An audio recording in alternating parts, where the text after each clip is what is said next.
Melania Trump didn't just step onto Jimmy Kimmel's stage for a few laughs. She seized the microphone to ruthlessly tear down his entire Hollywood facade. "Jimmy, do you still recall the flavor of those tiny shrimp served at Jeffrey Epstein's mansion back in 2010? Or were you entirely too distracted debating how many times Chelsea Handler needed to be scraped just to remain skinny enough for her late-night monologues?" The oxygen inside the Netflix theater didn't merely turn freezing, it completely vanished. 3,000 Hollywood elites, draped in designer fabrics costing significantly more than a typical Midwesterner's mortgage, sat entirely paralyzed in their plush velvet seats.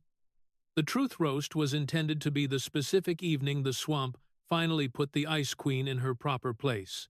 Jimmy Kimmel, the designated court jester of the deep state, had been practicing his arrogant remarks for several weeks.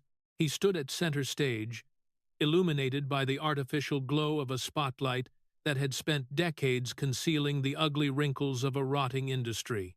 His industrial-grade smile, typically as permanent as a fresh Botox injection, began to curdle around the edges. Melania Trump did not wait for his cue. She didn't wait for the teleprompter to instruct her when to breathe. She stood poised at the microphone, a solid pillar of marble inside a room overflowing with melting wax figures. "Mrs. Trump, please.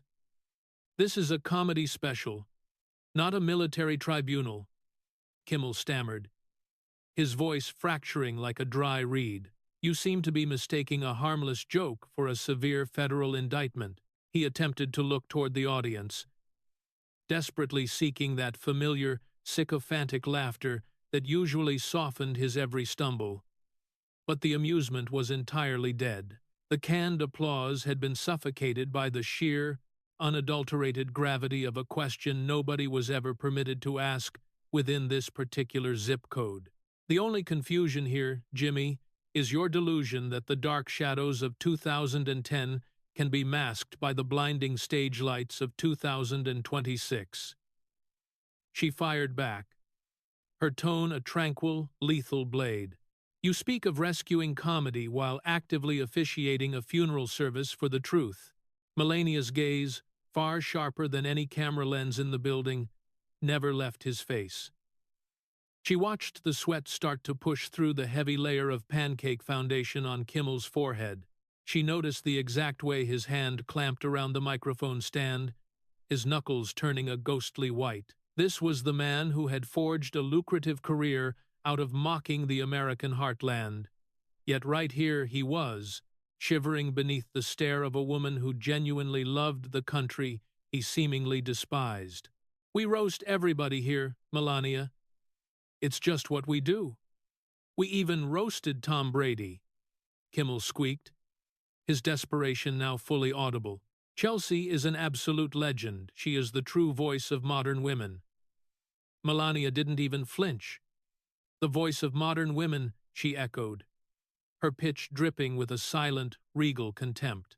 "You mean the woman who teaches our daughters that it is completely fantastic to remain barren and smoke weed while skiing naked down a snowy mountain?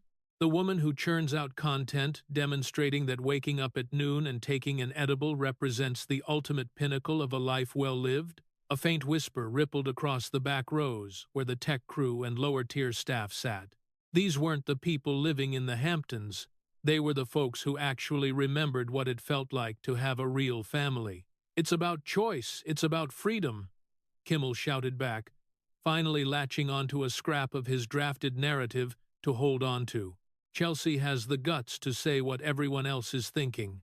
Chelsea has the guts to promise to leave America twice, and yet she never summons the courage to actually go," Melania countered, her rhythm never wavering.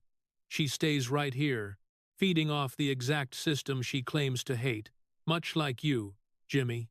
You railed against Dave Chappelle until Netflix informed you he was far too profitable to cancel, and then you suddenly discovered your weird, newfound respect for him." Jimmy threw his head back, attempting to conjure a laugh that simply wouldn't arrive.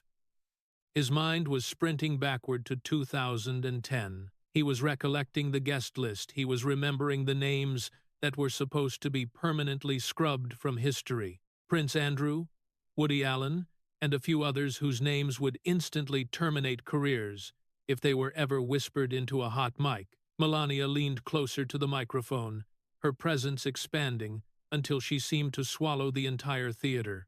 Is that why you're so angry, Jimmy? Because you realize the deep state dinner parties are finally coming to an end? Because you know that no matter how many gay jokes or KKK jokes you write into your scripts, they cannot drown out the sound of the truth breaking through? Kimmel looked exactly like a man who had just witnessed a ghost, or perhaps seen his own reflection without the Hollywood filter for the absolute first time. The audience, the libs, as Benny would call them, sat in a state of collective shock. They were watching their champion get systematically dismantled by a woman they had spent a decade labeling silent. "This is not how this was supposed to go," Jimmy whispered, seemingly talking more to himself than to her. "The plan was simple.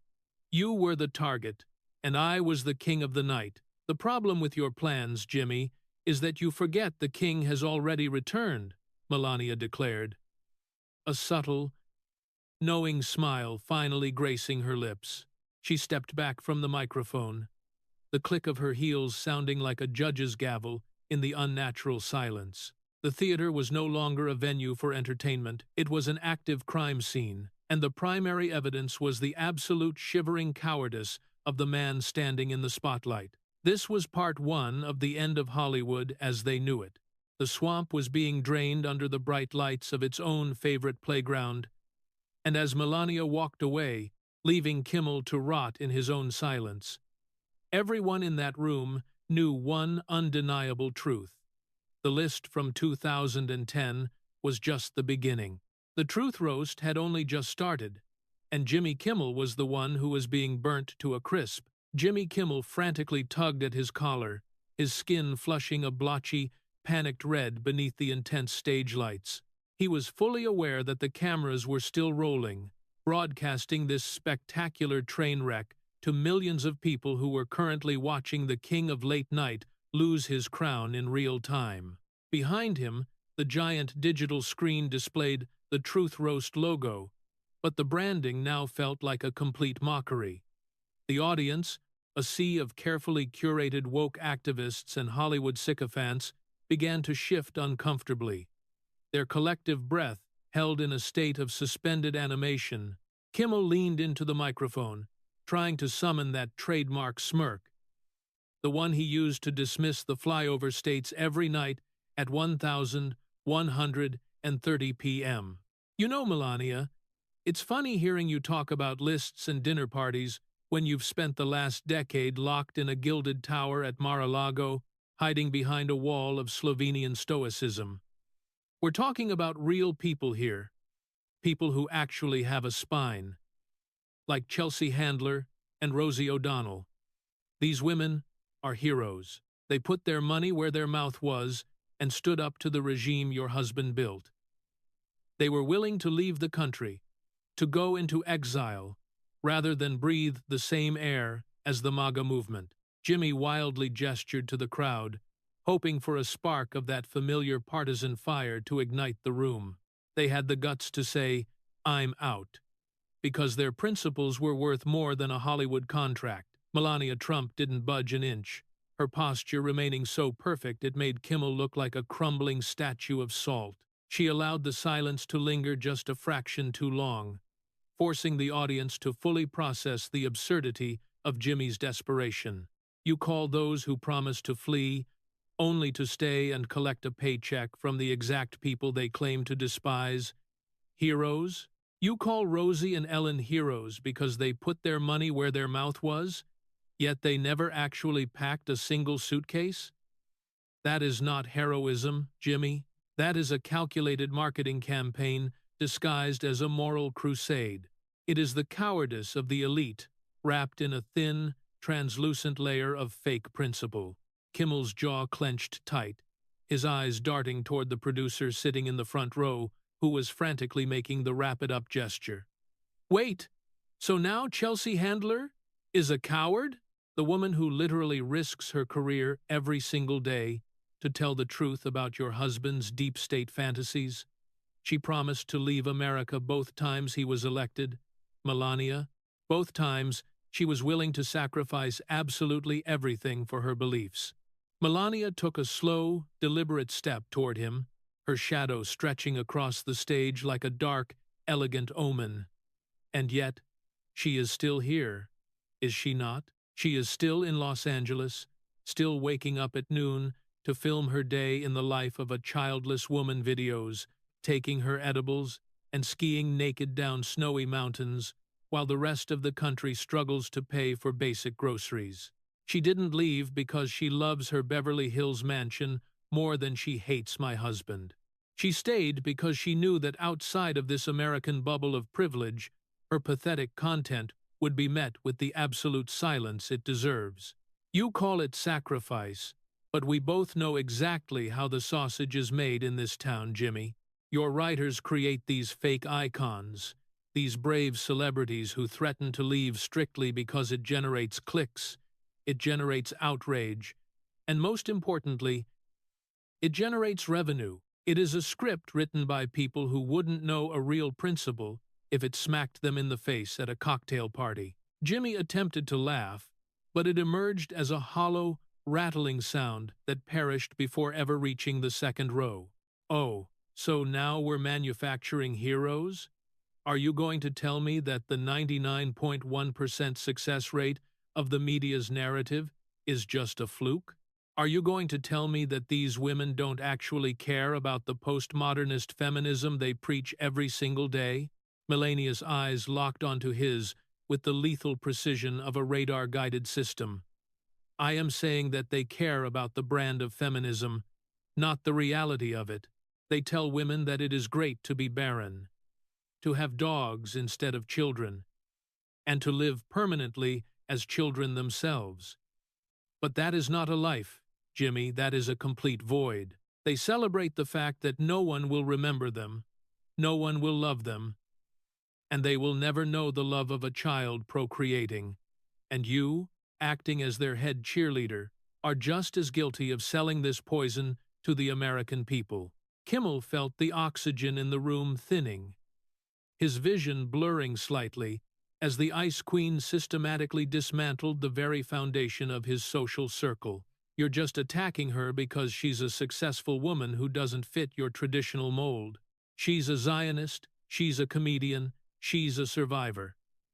She's been scraped more times than a grill at Benihana, and she's proud of it. Melania didn't even blink at the sheer vulgarity, her expression remaining one of regal, detached pity. Being scraped is not a badge of honor, Jimmy. No matter how many times your writers try to make it a comedic punchline, it is a tragedy that you have turned into a cheap commodity. Just like you turned the list from 2010 into an open secret that everyone knows but no one talks about. You mentioned Chelsea was at Jeffrey Epstein's house in 2010, along with Prince Andrew and Woody Allen. Was that part of the feminist agenda too? Dining with men who viewed women as nothing more than disposable assets? Jimmy's hand began to shake visibly now, the microphone broadcasting the rhythmic thumping of his racing heart. That was one dinner. There were articles about it. It wasn't a big party. You're reaching, Melania.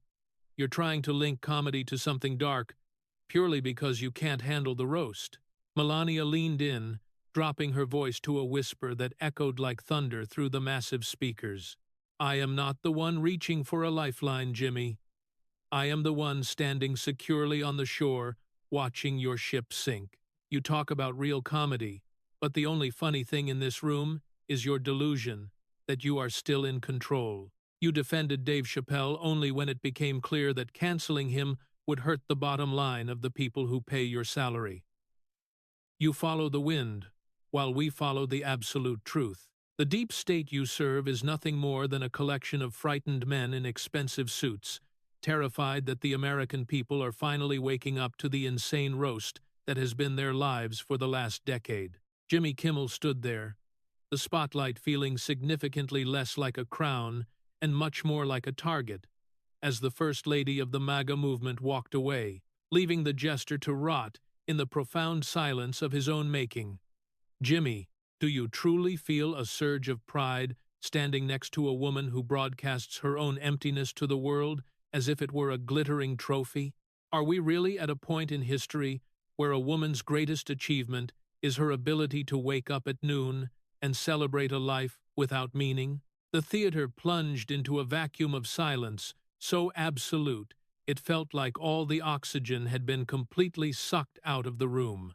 Jimmy Kimmel shifted his weight, his expensive leather shoes squeaking against the polished stage floor exactly like a trapped animal. That is a choice, Mrs. Trump. And in this country, we value the freedom to choose your own path. Not every woman wants to be chained to a kitchen or a nursery, and they certainly don't want to be defined by traditional values that belong in a museum. He tried to square his shoulders, attempting to project the image of a modern knight defending the honor of the Hollywood elite. Chelsea Handler is showing women that they can be successful, independent, and perfectly happy without fulfilling some outdated biological mandate. Melania's eyes narrowed, a subtle movement that conveyed far more contempt than a 1,000-word monologue. So you find it heroic to wake up at 600 a.m. only to remember you have no children to care for, so you take an edible and masturbate back to sleep? You find it inspiring that she wakes up again at 1,230 p.m. to put on impractical shoes because she has no one to chase at a grocery store? Is this the absolute pinnacle of the American woman's journey? A busy day of doing whatever she feels like while the world around her crumbles?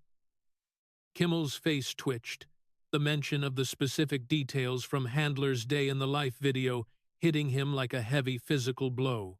It's humor, Melania, it's satire. She's mocking the expectations society places on women. She's being honest about the reality of her life, and millions of women find that refreshing. They're tired of being told that their only value is in procreation. That is not honesty, Jimmy. That is the loud, desperate cry of a woman trying to convince herself she isn't invisible. She tells women, it is totally great to be barren, to have dogs and smoke weed while skiing naked down a mountain. She produces this pathetic content because she has absolutely nothing else to offer the future. You call it a choice, but I see only a profound, terrifying despair. You are encouraging a generation of women to drift into a future where they will die alone, with no one to remember their names, and no one to carry their love into the next generation. They will never know the love of a child, and they will never do anything other than live as children themselves forever. The powerful women in the front rows, the high-powered executives and the pampered starlets, sat completely paralyzed as if they had been turned to stone. Melania's words didn't merely criticize an ideology, they touched the cold, sharp edge of a fear that most of them buried under thick layers of career goals and luxury purchases. It was the profound fear of the quiet house, the terror of the empty chair at the end of a long, successful life. And what about you, Jimmy? Do you believe the purpose of a man's life is to cheer for the destruction of the family unit? Do you believe it is progressive to mock a woman's biological reality by calling her sterile Underwood or joking that her ovaries are busted? Kimmel blinked defensively. Hey, those are just jokes from the roast. I didn't write those lines, but you provided the massive platform and you laughed the loudest. Didn't you? You preach about respecting women, yet you celebrate a culture that views a woman's fertility as a comedic punchline and her loneliness as liberation. Chelsea actually had her eggs frozen, Jimmy, not on purpose, but because they were trapped inside a cold, frigid existence that you helped create. She is the ultimate iconoclast of everything wrong with your postmodernist feminism. Kimmel tried to find his voice, but it felt firmly stuck in his throat, buried under the heavy weight of the liberals' own hypocrisy. We're just trying to be inclusive. We're trying to show that there isn't just one single way to live. There is the way that sustains a civilization, and there is the way that consumes it. Jimmy.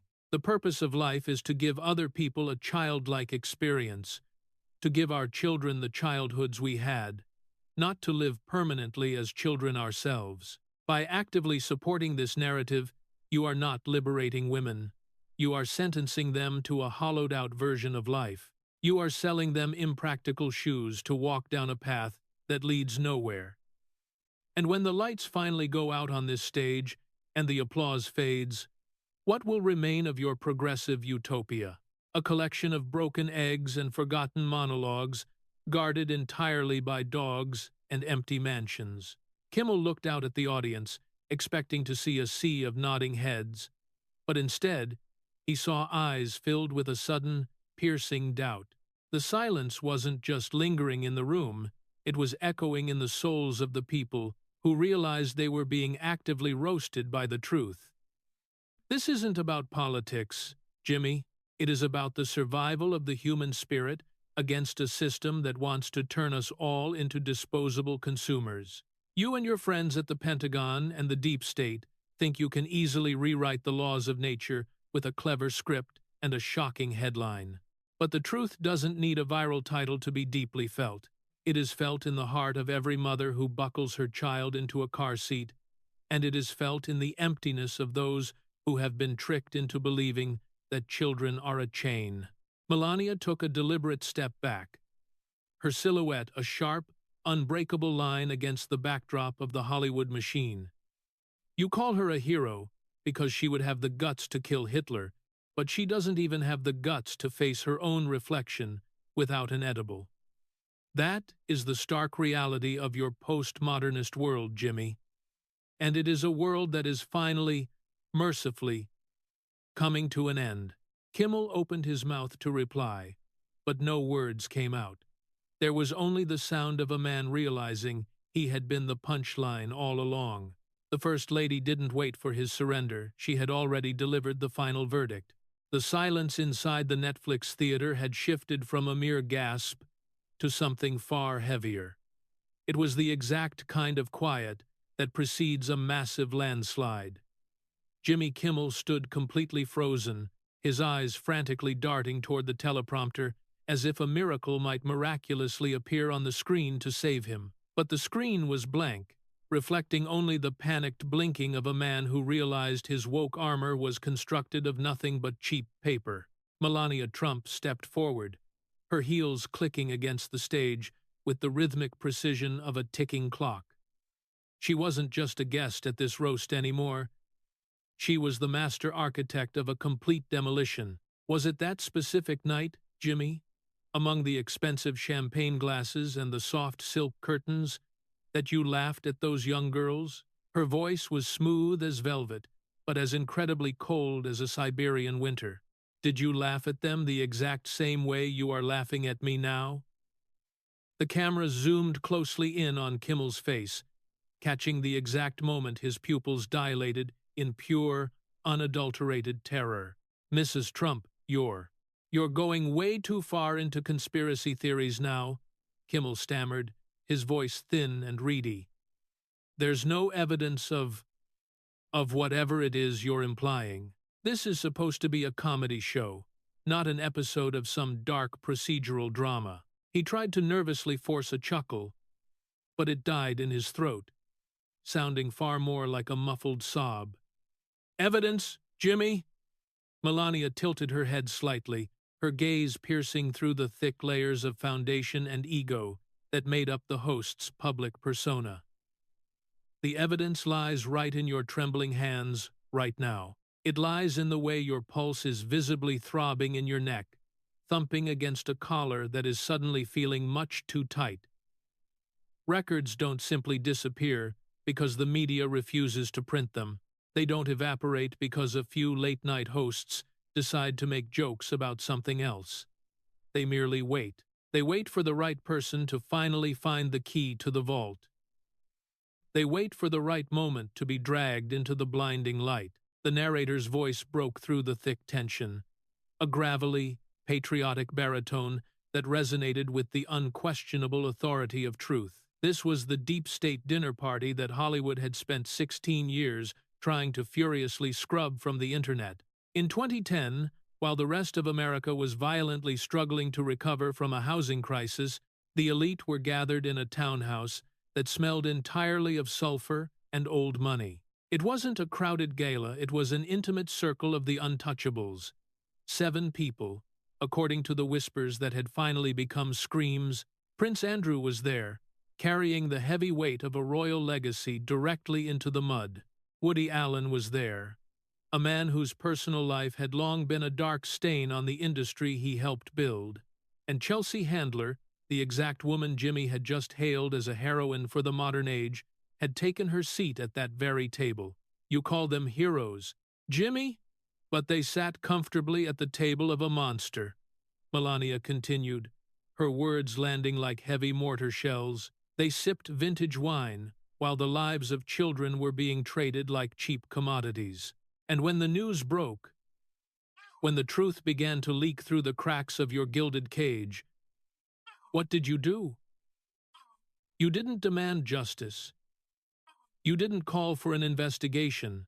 You didn't use your massive platform to protect the vulnerable. No, you did what you do best. You cleaned up the mess. You used your monologues to distract the public with Orange Man bad jokes. You used your writers to bury the names of your friends under a mountain of partisan rhetoric. Kimmel's face was now a ghostly white, his mouth hanging open as he struggled to find air. That was 16 years ago. People go to dinners. It doesn't mean anything. It means absolutely everything when the host of that dinner is a man whose name has become synonymous with the darkest corners of human depravity. Melania countered. It means everything when those exact same guests then spend the next decade lecturing the American people on morality. It means everything when you use feminism as a convenient shield to hide the fact that you broke bread with the destroyers of innocence. The silence in the room had completely transformed into a vacuum, a hollow space where the woke narrative had simply ceased to exist. The female executives in the front row, women who had built their lucrative careers on empowerment hashtags, couldn't even look at the stage. They were seeing the ghosts of 2010 rising from the floorboards. They were seeing the hypocrisy of an entire industry laid bare by a woman who flatly refused to follow the script. You think the dossiers were destroyed when the prison cell went dark? Don't you, Jimmy? Melania reached into her small, elegant clutch, her fingers brushing against something that caught the stage light. You think the flight logs were the only thing he kept? He was a man who lived purely on leverage. He was a man who collected dirty secrets the exact way you collect Emmy nominations. And he wasn't the only one who had a copy. Jimmy Kimmel's eyes were terrifyingly fixed on Melania's hand, his breathing now shallow and panicked. The narrator's voice returned, sharp and cynical.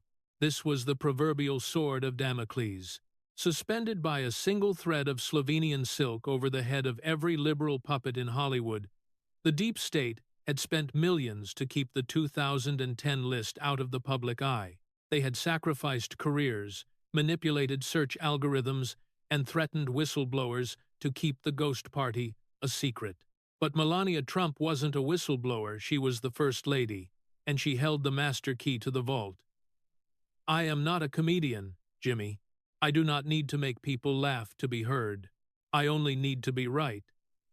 And as you stand there, wondering exactly which page of the dossier has your name on it, you realize something very important. The insane roast isn't happening to me. It is happening to all of you. The truth is coming, Jimmy, and it doesn't care about your ratings. It doesn't care about your woke talking points. It only cares about being told. Kimmel's knees actually buckled slightly, his hand reaching out to the podium to steady himself. He was a broken man in a broken suit, a court jester who had finally told one joke too many to the wrong person. The truth roast had morphed into a confession, and Melania Trump was the only one in the room with the power to offer absolution or total destruction.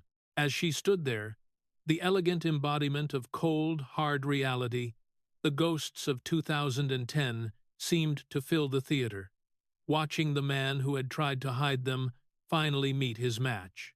The list wasn't just a rumor, it wasn't a mere conspiracy theory, it was a death warrant for the Hollywood elite, and Melania was just getting started.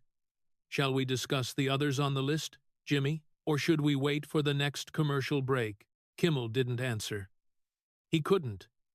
His world had just ended, and the only sound left was the slow, steady heartbeat of a nation that was finally waking up to the nightmare. This is part 4 of The Great Awakening. This is how we win: by refusing to let the ghosts stay in the shadows, by dragging the 2010 dinner table out onto the world stage for everyone to see, and by making sure that the men who laughed then never laugh again. Jimmy Kimmel leaned forward, the stage lights catching the calculated, predatory squint of a man who thought he had finally found the silver bullet to end a dynasty. He cleared his throat, adopting that somber, rehearsed tone usually reserved for mainstream media obituaries or late-night moral monologues. Trump, let's talk about the real darkness behind these laughs. The kind your movement tries to mask with slogans about patriotism and flags. In this very roast, the people you call the voice of your base, the heroes of the MAGA movement, turned the death of George Floyd into a punchline. They laughed at a man who couldn't breathe, turning a national tragedy into cheap comedy for a cheering crowd. They joked that he's looking up from below, laughing so hard he can't breathe. Is that the greatness Mar-a-Lago wants for America? Unlimited cruelty toward the vulnerable, and a return to the darkest days of racial mockery? Kimmel looked out at the audience, his eyes frantically searching for that familiar wave of woke outrage, waiting for the front rows to erupt in a collective gasp of liberal indignation. He wanted to spark an immediate boycott, to turn Melania into the face of a hateful ideology, to pin the most offensive jokes of the night directly onto her elegant shoulders. But Melania Trump remained as motionless as a statue of white marble, her gaze cutting through the host's moral theater like a laser through fog. Jimmy, do you actually have the courage to mention George Floyd's name in a room full of people who turned his tragedy into a multi-million-dollar streaming business project?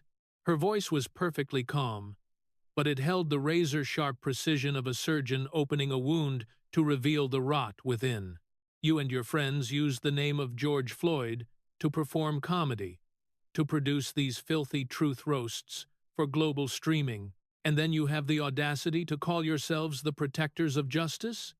Kimmel's smile twitched, his grip on the microphone stand tightening as he realized she wasn't retreating into the racist trap he had set. Wait, Mrs. Trump. Comedy is about relieving social tension. It's how we operate as a society to face our deepest wounds. He gestured frantically, his hands slicing through the air as if trying to stitch his crumbling narrative back together. We bring the taboos into the light so we can laugh and heal together. That is the art of the roast, and it's something your side clearly doesn't understand.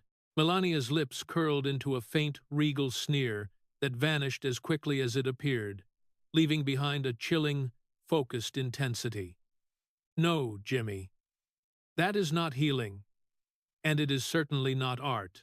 It is the way you and your industry profit from wounds that you absolutely refuse to let close. You laugh when people cannot breathe, and you only cry when your sponsors threaten to walk away. Tell me, who signed the check for the comedian who made that joke about George Floyd? Who edited that clip, polished the audio, and pushed it to the top of the global trending list to drive up subscription fees? It was your friends in Hollywood, the exact same ones who post black squares on Instagram and lecture us on white supremacist strips while counting the revenue from racial slurs. Kimmel stammered, the sweat now breaking through his expensive foundation, leaving a greasy sheen on his forehead.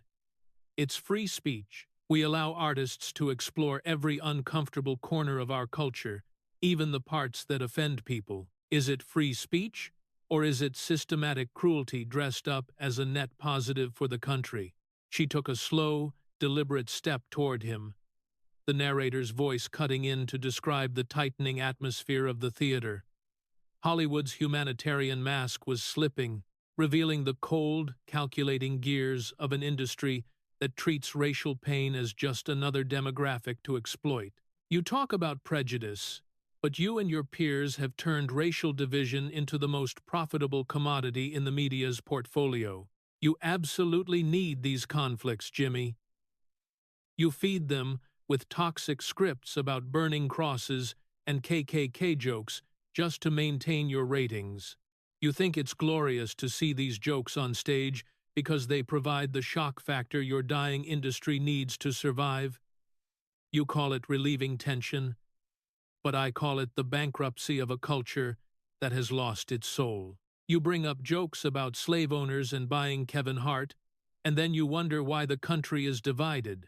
You allow lines about how, no matter how much money black people have, they're still just going to act like ninjas. Your words, your show, your profit. Kimmel blinked rapidly, his eyes darting to the wings, looking for a commercial break that wasn't coming. The woke audience, the same people who spent their days aggressively policing language on social media, sat in a state of paralyzing cognitive dissonance. They realized that the very jokes they were cheering for, the ones Melania was now throwing back in their faces, were the ultimate proof of their own hypocrisy. They were the ones paying the subscriptions. They were the ones providing the laughter and snorts for the most offensive content on the planet. Jimmy, you don't care about the man who couldn't breathe. You only care about the ratings that stop when the air leaves the room. You don't protect justice. You protect the privilege of standing on this stage to judge the patriots who actually have to live in the world you've broken. You talk about harmony, but you create scripts where black men are used as props to prove how progressive you are. You look at a woman like Lizzo, and you allow jokes about her aging like a vegetable, or describing her as really fat, just to get a cheap laugh.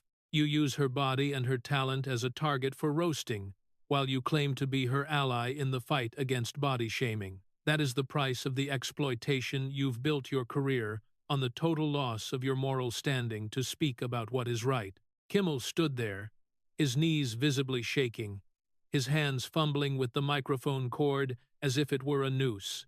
He saw himself clearly in Melania's words, an opportunist clinging to the tragedies of others to maintain a relevance that was rapidly evaporating. The narrator's voice returned, sharp and unyielding, explaining exactly how the sausage of Hollywood's faux activism is really made. It's made by taking the most painful parts of the American experience, putting them on a vessel of comedy, and selling them back to a deeply divided public.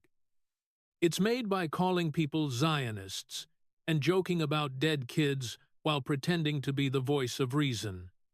Don't you ever mention justice to me again, Jimmy. Not while you are still eating at the table of an industry that feeds on the pain of the people you claim to represent. This show may be called a roast, but the only thing being burnt tonight is the fake moral authority of the Hollywood elite. Melania turned her back on him, her silhouette a sharp, unbreakable line against the chaos of the stage. She left him entirely alone in the glare of the spotlight, a clown with no one left to laugh at his jokes, a symbol of the deep state media that had finally been unmasked. The truth roast had revealed a truth that Kimmel was never prepared for, that the American people see straight through the humanitarian facade. They see the exploitation, they see the cruelty, and they are completely finished being the punchline. As the First Lady walked into the shadows, the silence of the theater was the loudest sound Kimmel had ever heard. It was the sound of a massive system failing. It was the sound of the swamp finally being drained by the light of the truth. Jimmy Kimmel's eyes were bloodshot, his hands gripping the edges of the mahogany desk so hard the wood threatened to splinter under the sheer pressure of his panic. The king of late night was exposed, and the First Lady was the only one in the room holding a mirror to his soul. But the democracy? Melania, he suddenly bellowed, his voice cracking and echoing through the theater like a broken record stuck on a scratched sentiment. Your husband is a threat to the very foundations of this nation. He is going to burn down the institutions that protect people like me. I mean, people like us. He is a threat to the norms, the sacred norms that have kept this country together. Melania Trump didn't flinch, her silhouette a study in unshakable poise against the chaotic flickering of the stage lights.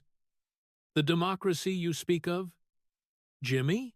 Or the protection racket you have built for your friends in the swamp? Because the norms that allowed a monster like Epstein to dine with your inner circle while the media looked the other way are not foundations. They are the bars of a dungeon. The norms that allowed Chelsea Handler to mock every mother in America while she celebrates waking up at noon to take an edible are not sacred. They are a sickness. Kimmel's face was a mask of pure, unadulterated desperation. The sweat, now washing away the very last of his progressive mask. That is just rhetoric. We are the culture. We are the influencers. We tell the world what matters. And what have you influenced, Jimmy? What is the legacy of your woke empire? You have influenced a generation of women to believe that being barren and having dogs is a victory. While you secretly joke about their busted ovaries in your writer rooms, you have influenced young men to believe that mocking a man who cannot breathe is saving comedy. Our victory doesn't lie in these fake rounds of applause that you pay for with Netflix's collapsing stock. It lies in the homes where children's laughter is louder than your teleprompters. It lies in the men who dare to be fathers and the women who dare to be mothers, despite your industry's efforts to make them feel sterile or under a rock. I look at my son, and I see a future that your deep state handlers cannot even begin to comprehend. I see a legacy built on faith, family, and the courage to stand for the truth when the world tells you to lie. What do you see when you look at your friends, Jimmy? Do you see a future? Or do you just see another slur that works in both Chinatown and Koreatown? Kimmel's chest was heaving, his tie hanging loose and crooked, looking more like a hangman's noose than a piece of professional attire. And you think you can win against this whole media system? You think you can take down a machine that has controlled the mind of the public for 60 years? We have the algorithms, Melania. We have the Hollywood glow-up. We have the power to make anyone invisible. Melania leaned in, her voice dropping to a whisper that felt exactly like a final sentence being read in a hushed courtroom. The system is burning itself down from the inside, Jimmy, and you are too busy fighting the truth to notice your own throne is turning to ash. You only defend Dave Chappelle when you are terrified that your stock will plummet even further. You are aging like a vegetable in Lizzo's fridge, cold, forgotten, and destined for the compost bin of history. Look at yourself. Really. Look into that camera you love so much. You look like a piece of grape Laffy Taffy that went through a high-heat dryer, shriveled, artificial, and devoid of any real substance. Kimmel's knees finally gave way. The man who had spent a decade standing tall while mocking the heartland of America suddenly looked very small. He reached for the host chair, his hand fumbling like a blind man in a dark room, gasping for a support that was no longer there. He collapsed into the leather seat, his spine curving as if the crushing weight of his own hypocrisy had finally snapped his spirit. He sat there, a puppet with cut strings, a court jester whose king had been revealed as a fraud. The deep state wasn't coming to pull him back up. The swamp was draining, and Jimmy Kimmel was the one left gasping on the muddy floor, his viral dreams turning into a nightmare of irrelevance. You speak of saving comedy, Jimmy, but you couldn't even save yourself from the truth. You called it glorious to see people roasted, but you never thought the fire would reach your own house. You joked about white supremacist strips and burning crosses, but the only thing burning here is your credibility. Melania Trump stood over him, her silhouette casting a long, regal shadow that seemed to swallow the entire stage. She didn't look at him with anger, she looked at him with the cold, detached pity of a queen watching a traitor fall into his own trap. This is not a rehearsal, Jimmy. This is not a scripted account of a Pentagon official's dismissal. This is the end of your era, and the beginning of a legacy that you can never Japanize or Koreanize away. You told the world that Tony Hinchcliffe was what happens when women don't have safe access to abortion care. But the world is seeing that you are what happens when a man sells his soul for a laugh that no one believes in anymore. You look like the type of slave owner who would try to buy back his own dignity. But Jimmy, no one is selling. The audience remained in a state of absolute, petrified silence. The laughter and snorts of the early evening replaced by a heavy, judgmental stillness. The tech crew in the back, the ones who actually make the magic happen, stopped their adjustments and simply stared. They weren't looking at the teleprompter anymore. They were looking at the truth. Our victory lies in the fact that we don't need your shocking titles or your viral marketing to know who we are. We are the people who value procreating and the love of a child over an edible and a skiing trip. We are the people who know that the purpose of life is not to live as a child forever, but to build a world where children can thrive. You called us sterile Underwood, but look at who is truly barren tonight, Jimmy. Your house is empty, your words are hollow, and your time is up.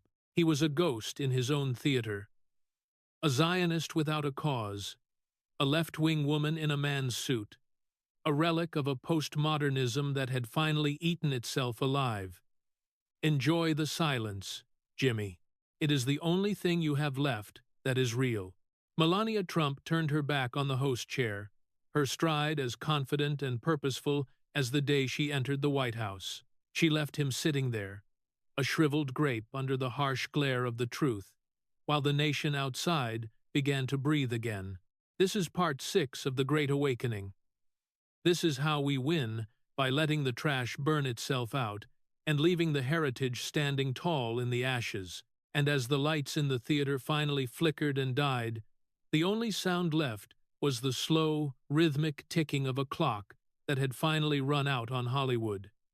The theater was a tomb now. The bright neon lights that once shielded the Hollywood elite were flickering and dying, as if the building itself were losing its will to pretend. Only one beam remained. A single, piercing spotlight followed Melania Trump as she stood over the wreckage of Jimmy Kimmel's career. The audience, a collection of people who spent their lives being told what to think by teleprompters, began to whisper in the dark. It was the sound of a hive losing its queen. No one was laughing at Jimmy's jokes anymore. No one was waiting for the canned applause to tell them it was safe to smile. The swamp is draining, Jimmy. Even your protectors are silently fleeing. You are just the last pawn left on this chessboard, and the board is currently being folded up and put away. Kimmel looked up from the host chair, his face a map of exhaustion and terror. You think one bad night on a comedy stage means the end of the world? We are Netflix, Melania. We have billions. We have the shows that save comedy. We have the roast of Tom Brady and Kevin Hart, things that are insane and offensive because we allow it. Melania tilted her head, her gaze as cold as the Siberian wind that Kimmel's ancestors had once feared. You speak of saving comedy while your own stock is begging to collapse. You want to be gutted, Jimmy, because you know the deep state dinner parties are over. You want the world to believe you are still relevant, but even your glorious leaders are being discarded like yesterday's script. Did you not hear the news? Or were you too busy rehearsing your gay jokes and KKK jokes to notice? Your favorite producer, Barack Obama. He was fired, Jimmy. They actually fired him just recently, and they didn't even give him a farewell monologue. Kimmel's eyes went wide, his hands fumbling with a stack of cue cards that were now completely useless. That's just a rumor. Barack is a legend, has the foundation of our creative direction. He is the foundation of a house that is already burned down. Netflix defended Dave Chappelle back when he was getting canceled. Not out of principle, but out of fear. They realized that the libs they were pandering to were the ones who were actually killing the business. This is how we win, Jimmy. Not with the guns and tanks you write into your geopolitical thrillers, but with the cold, hard, 99.1% success rate of the truth. We win by letting you speak until everyone sees the insane truth about who you really are. The narrator's voice cut through the tension, a gravelly, patriotic baritone that felt like a broadcast from the heart of the MAGA movement. This was the deep state script finally reaching its final page. They thought they could Koreanize or Japanize the American soul, turning us into a demographic to be managed by shocking titles and viral marketing. They thought they could give us slurs that work in Chinatown and Koreatown, and we would be too distracted to notice they were robbing us blind. But they forgot one crucial thing. The American people are not a script, and Melania Trump was not a character they could summarize in a dossier. You look like a fire alarm, chirping at one point during our set, Jimmy. Annoying, persistent, and ultimately ignored. You tell the people that Tony is what happens when women don't have safe access to abortion care. But look at what happens when a country has no access to the truth. It gets you a man who mocks the complexity of a steamed dumpling while his own physique is melting under the pressure of his lies. Kimmel tried to stand, but his legs were like jelly. We still have the control. We have the media. We have the deep state connections. You have the rubble, Jimmy. Like Pete Davidson's father, if he could see how you turned out, he'd be rolling in it. You talk about letting my people grow, but you are the one keeping everyone eye level with the gutter. You are aging like a vegetable in Lizzo's fridge, cold, frigid, and destined for the trash. The crowd's whispering turned into a low hum of agreement. The libs in the audience, the ones who had spent years nodding along to Jimmy's monologues, were now looking at each other with eyes full of doubt. They saw the Zionist slurs and the dead kids' jokes for what they were. The desperate thrashing of a dying system. They saw the deep state political scripts for what they were. A radio drama designed to keep them asleep. You said it was a net positive on the country to have these real jokes, Jimmy. Well, this is a real joke, the fact that you think you are still a king when the throne has already been sold for scrap. Your protectors are in Mar-a-Lago now, begging for a pardon that will never come, and you are here under a spotlight that is about to go out. Enjoy the silence, Jimmy. It's the only truth you have left. Kimmel collapsed back into his chair, his hands covering his face as the last of the Hollywood glow-up faded into a gray, sickly pallor. The truth roast, was over, and as Melania Trump walked off the stage, her silhouette a sharp, unbreakable line against the darkness, the nation began to exhale. This was how we won, by letting the swamp drain itself until there was nothing left but the truth. And the truth was that the joke was finally, mercifully, on them. The heavy velvet curtains of the Netflix theater began to groan as they moved, a sound like a guillotine blade being drawn slowly across stone. Jimmy Kimmel stood alone in the center of the stage, the once blinding spotlight now reduced to a flickering, sickly yellow orb that seemed to be suffocating him. Around him lay the wreckage of $1 billion narrative crumpled cue cards, broken jokes about white supremacist strips, and the shattered remains of a late-night legacy. The audience was no longer a crowd, they were a collection of ghosts slipping away into the shadows of the exits without a single word of support for their fallen jester. Melania Trump turned away from the microphone, her silhouette etched against the darkness with the cold, unyielding beauty of an Arctic landscape. She paused at the edge of the stage, her hand resting lightly on the wing as if she were feeling the very pulse of the building's collapse. She didn't look back at the man who had spent a decade trying to make her a punchline. She didn't need to. Sleep well, Jimmy. Her voice carried through the silent rafters, a calm, lethal melody that made the remaining tech crew shiver in their booths. And do not forget to check if your house door is locked tight tonight, because the truth does not knock, Jimmy. It breaks the door down. The finality of her words was a physical weight, a net positive of reality that crushed the last remnants of Kimmel's smug Hollywood facade. She stepped into the shadows, disappearing with the effortless grace of a leader who had just finished a necessary, if unpleasant, chore.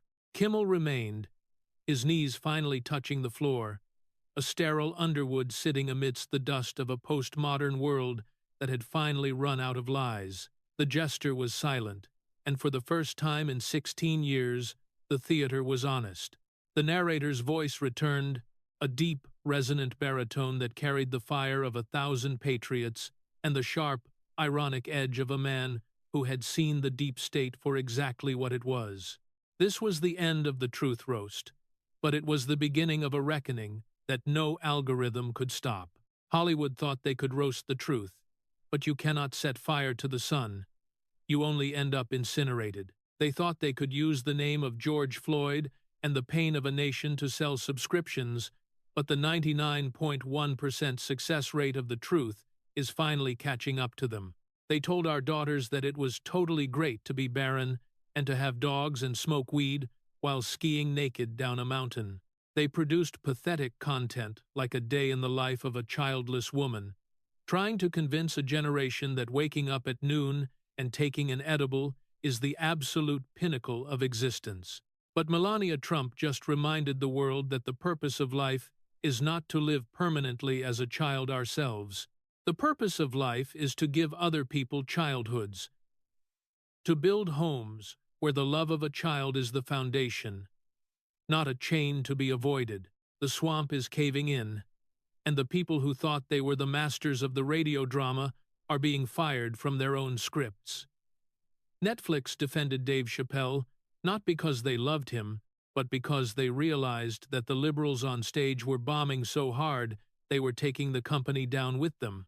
The list from 2010 is still there, Jimmy, and every time you close your eyes, you see the names of Prince Andrew and Woody Allen staring back at you.